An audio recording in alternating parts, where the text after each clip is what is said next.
दोस्तों जय भीम नवोदय। मैं नीलेश ओंकार लॉर्ड बुद्धा टीवी के इस विशेष प्रोग्राम में आप सभी का स्वागत है। आप जानते हैं कि 2019 की तैयारियां शुरू हो चुकी है।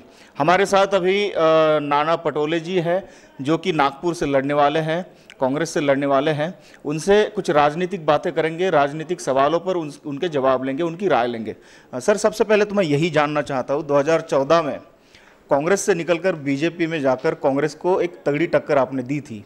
क्या इस बार बीजेपी से निकलकर बीजेपी से टक्कर देना मुमकिन हो पाएगा? ऐसा मैं तो मूल कांग्रेस ही था। जब हमने रिज़ाइन कांग्रेस में किया था तब हमारे किसान की लड़ाई में हमारी एक डिमांड थी कि जो कर्जा माफी पूरे किसान के हो। लेकिन आपने देखा होगा कि बीजेपी ने जो आश्वासन किसानों को और गरीबों को दिए थे उसका पालन नहीं किया। कर्ज माफ़ी में भी आज भी वो किसानों को घुमा रहे हैं। किसान विरोधी सरकार ये रही है। कांग्रेस ने तो सीधा कर्जा माफ़ किया था, लेकिन ये तो किसान को परेशान कर करके उनको मौत के घाट पे उतारने का काम ये लोग कर रहे हैं। और रही विचार की लड़ाई जो है, हम हमेशा संविधान की जो रक्षा करना ये हमारा पहला मकसद रहा है। संवैधानिक व्यवस्था में जो भी कोई अड़चन पैदा करे उसका विरोध हमने खुले से किया है।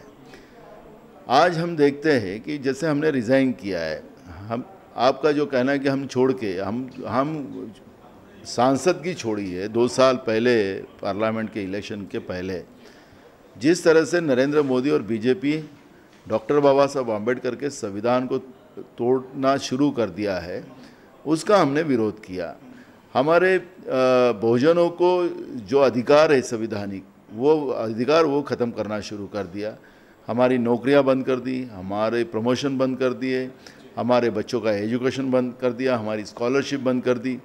यही बात को लेके हम जब नरेंद्र मोदी से लड़े तो नरेंद्र मोदी और बीजेपी ने उसका हमारी बात का विरोध किया। और इसलिए बाबा साहब अम्बेडकर, क्योंकि हमने अम्बेडकरी विचारधारा को हम जब मान्य करते हैं, तो बाबा साहब ने भी उस समय कहा था कि जब मैं जिस मंत्री पद पर हूँ जिसमें मेरे समाज का अगर फ़ायदा नहीं होता हो तो मेरे को ये कुर्सी किस काम की।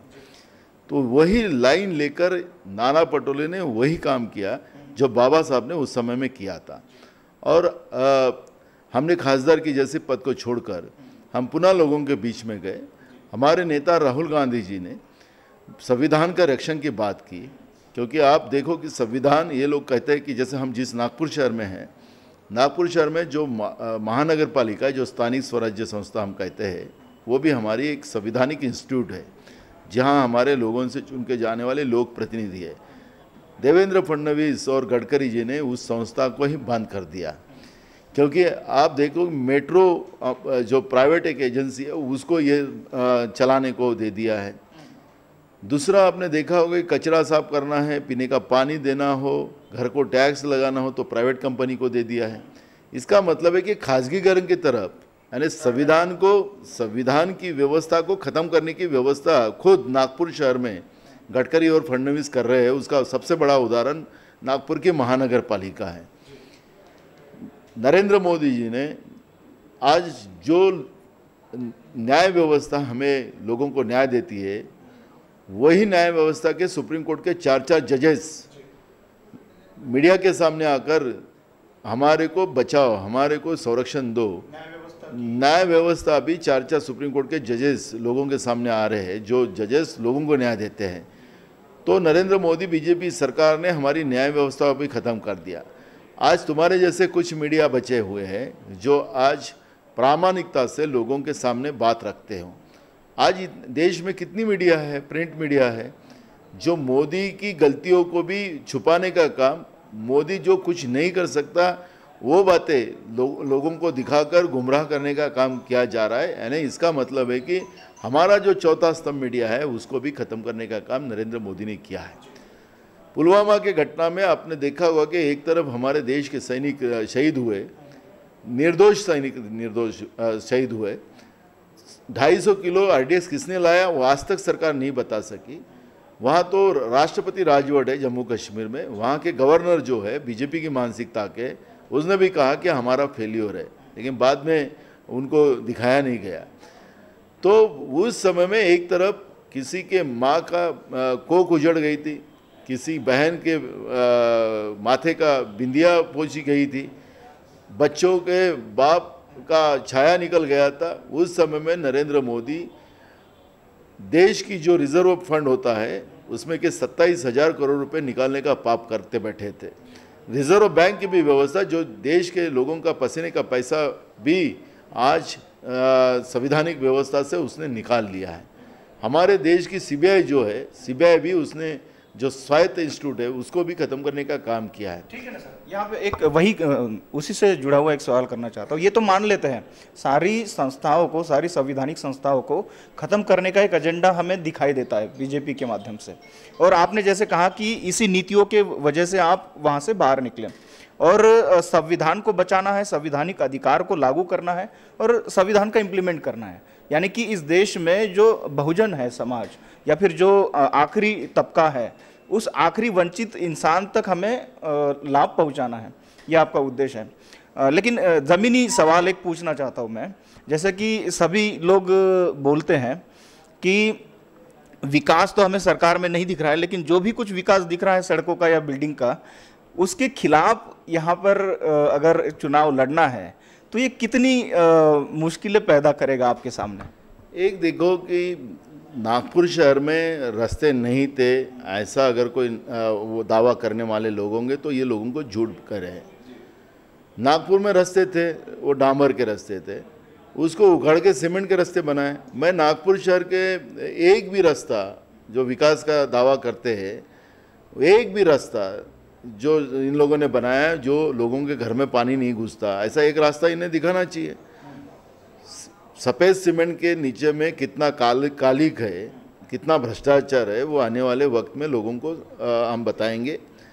आपने देखा होगा कि जो विकास की बात आप लोग कर रहे हो, ये पैसा बजट का कितना खर्चा किया और कर्जा में कितना पैसा लिया। जैसे 60,000 करोड़ 80,000 करोड़ जो आंकड़े देवेंद्र फडणवीस और गडकरी बताते हैं, तो ये 80,000 करोड़ इन लोगों ने कहाँ से लाया? बजट से लाया या कर्जे से लिया है? आपको बताता हूँ कि आज नागपुर शहर में रहने वाला हर इंसान जिसको घर का टैक्स देना भी नहीं पड़ता, बिजली के बिल देना भी नहीं पड़ते, जो 24 घंटे इन लोगों ने पीने का पानी देने की बात की थी, आज पूरे नागपुर शहर में 24 घंटा का पीने का पानी भी नहीं मिलता। ऐसी स्थिति में इस नागपुर को बदहाल करने का काम किया है आप, और इनका चरित्र तो अब सामने ऐसा आया है कि नागपुर का जो स्वच्छता का जो कंपटीशन पूरे देश के बड़े शहरों की होती है, तो इस बार नागपुर 58 नंबर पे आया है, यानी नंबर घसरते जा रहे हैं, पिछड़ते जा रहे हैं। तो इसका मतलब ऐसा है कि नागपुर को बदहाल बनाने का काम, नागपुर का विद्रूप रूप बनाने का काम इन लोगों ने 5 साल में किया है। विकास का नाम लेकर विकास खुद का किया है। विकास इस नागपुर शहर का नहीं हुआ है, नागपुर की जनता का नहीं हुआ है। नागपुर की जनता के जेब से पैसा निकालना यही इनका उद्देश्य है, नागपुर की जनता को बर्बाद करना यही उनका उद्देश्य है। यही नाम विकास का देकर विकास के पीछे लूट का काम इन लोग कर रहे हैं। वैसे भी हम भी मानते हैं कि विकास को व्यक्ति केंद्रित होना चाहिए, जैसे हमारा संविधान कहता है, लेकिन हम सड़कें बना रहे हैं, हम बिल्डिंग बना रहे हैं, इसको हम विकास नहीं कहेंगे।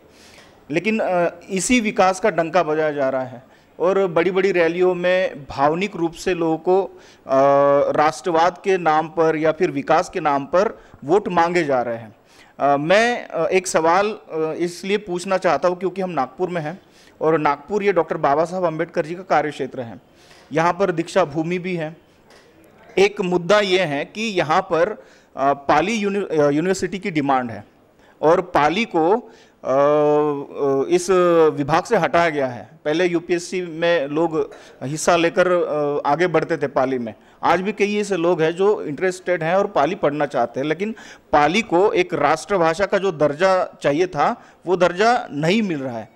तो मैं ये जानना चाहता हूँ, बाबा साहब के खातिर ये जानना चाहता हूँ, बाबा साहब की भूमि पर हम बैठे इसलिए मैं ये जानना चाहता हूँ, क्या इस बार अगर आपको मौका मिला तो आप इस संदर्भ में कुछ काम करना चाहेंगे? आपकी क्या भूमिका रहेगी इस संबंध में? बिल्कुल, पाली भाषा ये आज भगवान गौतम बुद्ध के विचार को लोगों तक पहुंचाने का एक सबसे बड़ा शब्दकोश है और पाली भाषा का मैं समर्थन करता हूँ। हम इसको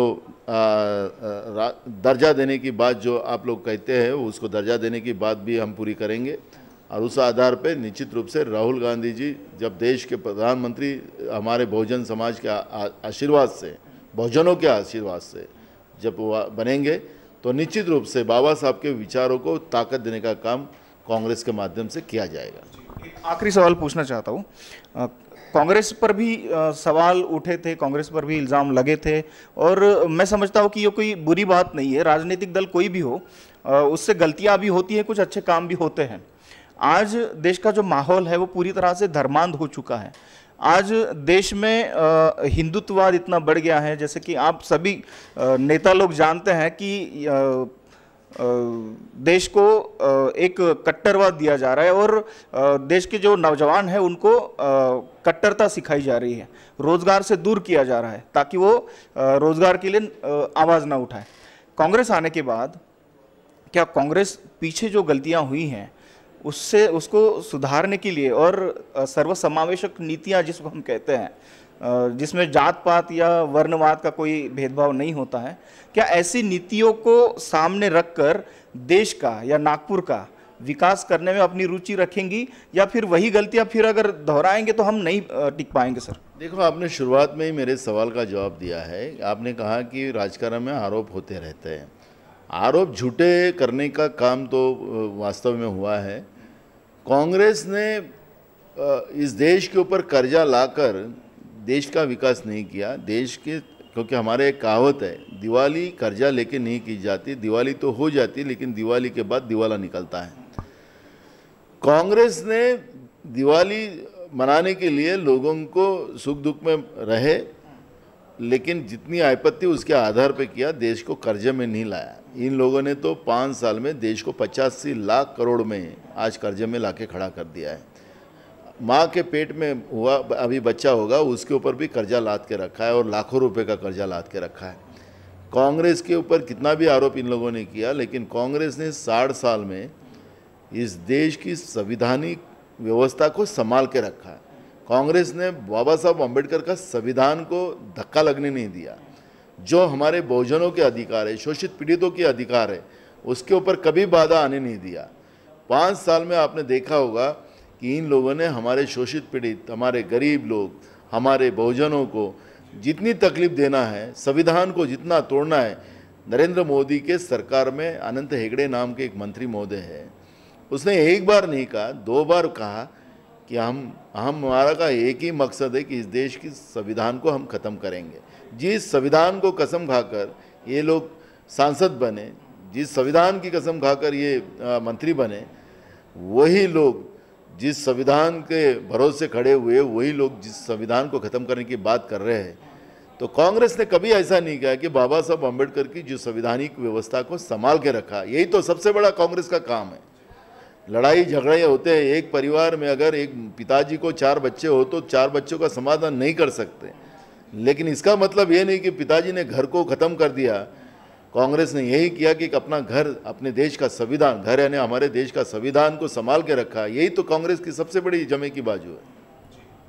बहुत बहुत धन्यवाद, आपने हमारे साथ इतनी सारी बातें शेयर की हमारे दर्शकों को। हमारे दर्शक देख रहे हैं कि आज हमारे साथ नाना पटोले जी हैं जो कि कांग्रेस से प्रत्याशी हैं नागपुर से, और कांग्रेस जो सर्वसमावेशक नीतियों के साथ इस बार मैदान में उतरी है और जो देश में माहौल इन 5 सालों में हम देख रहे थे, धर्मांधता का, कट्टरता का, और जो बेरोजगारी का आलम है, जो समस्याओं का अंबार हमारे सामने लगा हुआ है, किसानों की समस्याएं हैं, महिलाओं की समस्याएं हैं, इन तमाम समस्याओं से उभरने के लिए राजनीतिक सत्ता परिवर्तन ये बहुत ही महत्वपूर्ण है और इस सत्ता परिवर्तन का दौर है और ये शुरू हो चुका है।